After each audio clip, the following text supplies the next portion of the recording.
Hi everybody, Miscellaneous here and welcome back to my channel, taking you to see offbeat, quirky and interesting hidden gems of tourist attractions. Today I've been to the Pet Cemetery. No, that has nothing to do with that horrendous 1990 film that I had to endure. It's based on a book by Stephen King. I have to say I would give the novel a go. No, the Pet Cemetery is in a hidden corner of Hyde Park and that's where I've been today. Do come and take a walk in my shoes and look around this lovely little place at Lilliputian graves. There are dogs buried here, cats and at least one monkey. Don't forget to give me a like, don't forget to subscribe to my channel and click on the notifications bell. I will see you in the video. The Pet Cemetery sits behind Victoria Gate Lodge and was opened in 1881.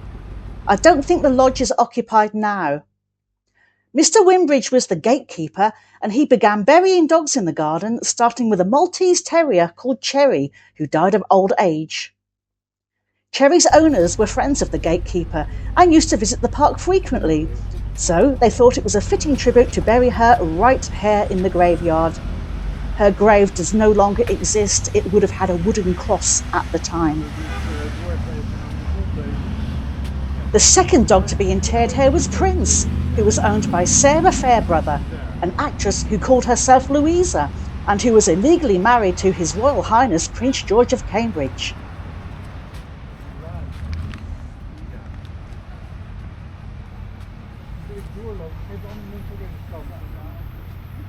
Baba caught my eye. That sounds more like a name for a sheep, but that's got to be a cat or a dog. As well as the aforementioned monkey, there are several birds here, but nothing of an ovine nature. Now, Prince was killed under the wheels of a carriage, trampled to death by horses. This fate was common for dogs in Victorian times. From then on, a trend was started, and the cemetery became the place for the fashionable members of society who lived near the park to bury their much-loved pets.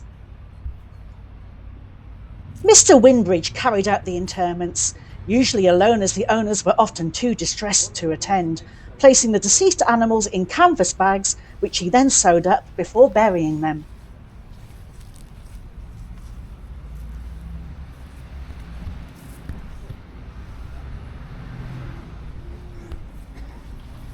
You can only enter the Pet Cemetery as part of a Hidden Stories of Hyde Park tour. Now, the tours last about an hour and a half. Ours did overrun a bit, and you see a lot of Hyde Park. We were taken around by two very knowledgeable guides, ending up in the Pet Cemetery.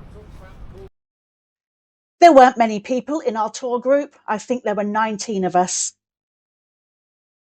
These tours do sell out quickly, so if you have a mind to do it, book it as soon as you see it advertised. It cost me £15, and I think it was very good value for money.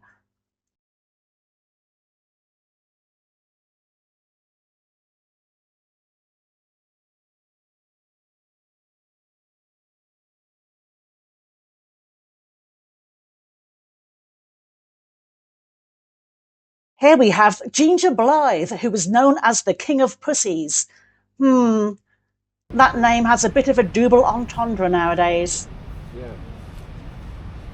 Let me just play around a little bit with the zoom function on my new camera.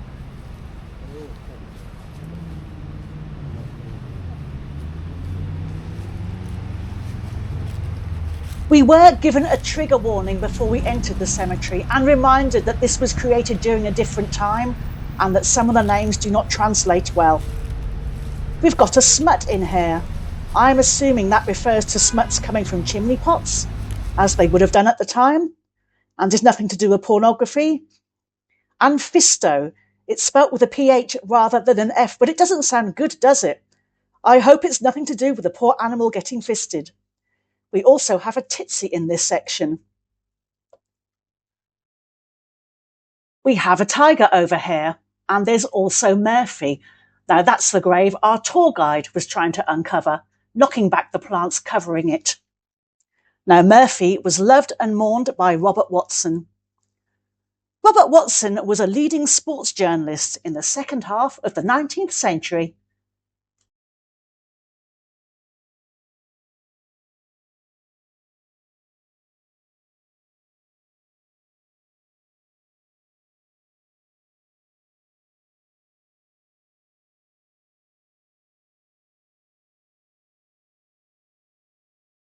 Our tour guide is showing me the grave of Jack the Dandy, a sportsman and pal. Now, when Jack the Dandy died, he had a guard of honour of 9 bulldogs when he was buried.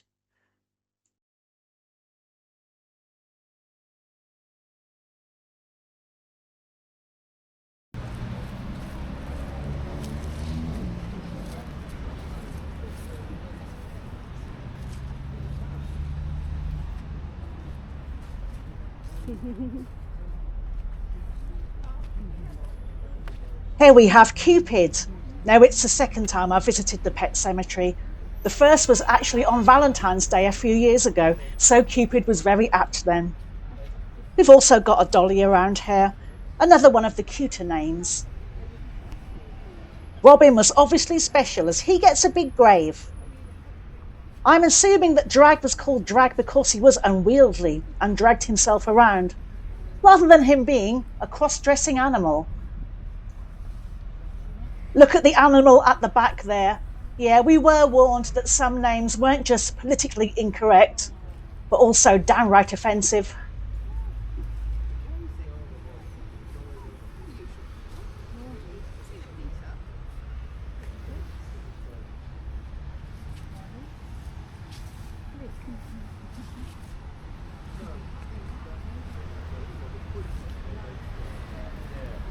Do check out my blog, as I've blogged about the pet cemetery before, following my previous visit here. I also put together a small blog following gawping through the railings from the street. A piece of advice: if you're going to do that, do it during winter, when you have less leaves on trees to mar your view of the gravestones.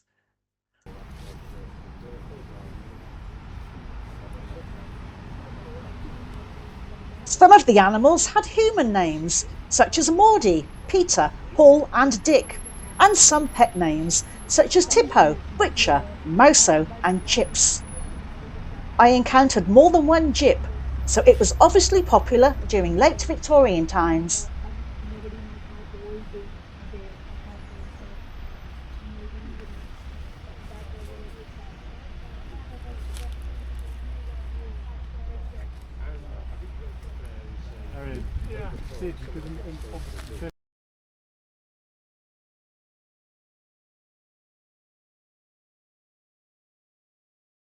George Orwell called this cemetery perhaps the most horrible spectacle in London.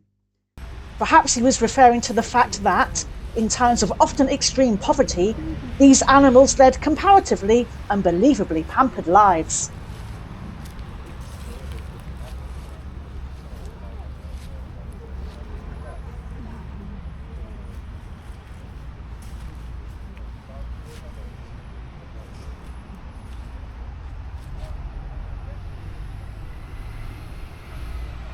We've had a tiger, and now we have a Leo, named after the lion.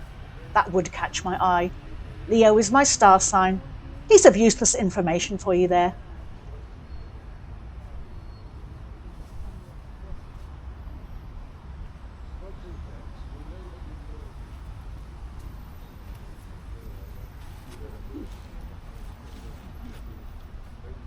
Mr Winbridge gave over much of his garden, and by the time the cemetery closed, in 1903, 300 animals were buried here. An academic has done a study of the pet cemetery, though, as part of his PhD, and he seemed to think there were more like 1,000 animals buried here.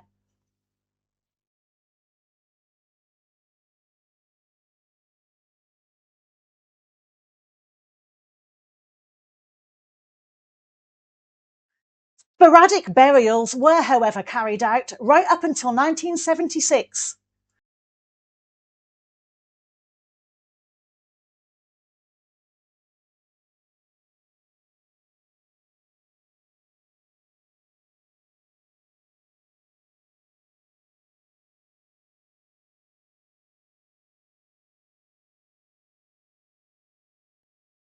I had to double back to find a grave I remembered from last time I was here. Prince is a very common name in the graveyard, but Scum? Whatever were his parents thinking naming him that? The mind boggles.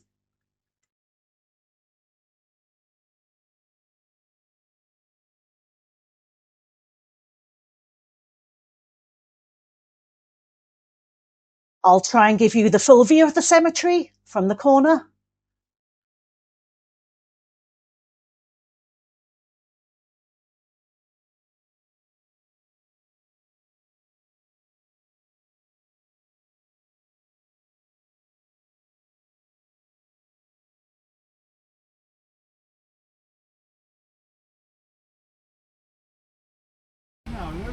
You can hear the dulcet tones of London traffic going on in the background.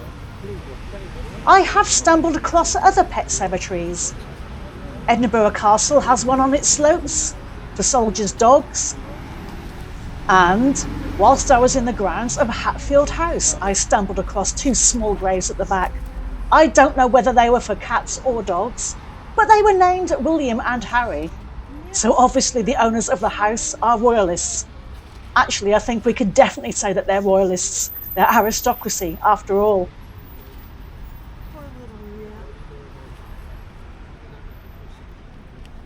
Could be 1894.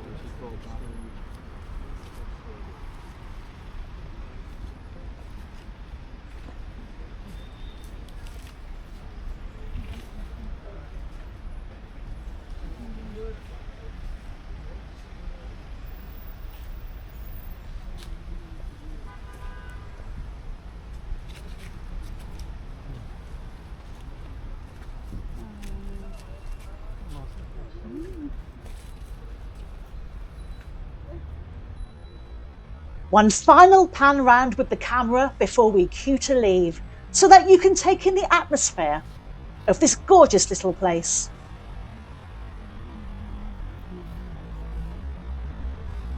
We were lucky. We certainly brought the weather with us. It was a glorious day.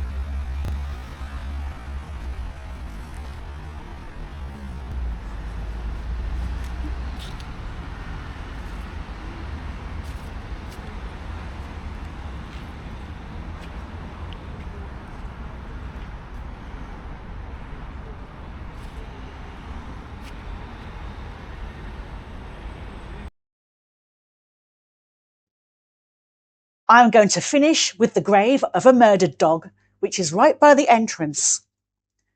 The leaning forward tombstone has written on it, Baloo, son of Fritz, poisoned by a cruel Swiss.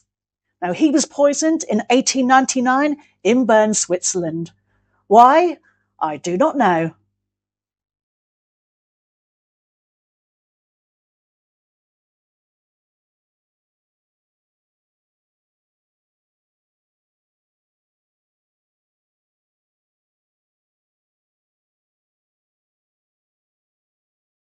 Thank you for watching, and I do hope you enjoyed the video. If it's a graveyard you're after, I've also been to Brompton Cemetery, and I will leave a link on the last page. I will also leave a link to Big Charlie's grave. Now, he was Butlins Filey's resident elephant, and he is buried there. Come and see me soon for another miscellaneous adventure. Don't forget to give me a like, subscribe to my channel, and click on the notifications bell. Until next time, ta-ta for now.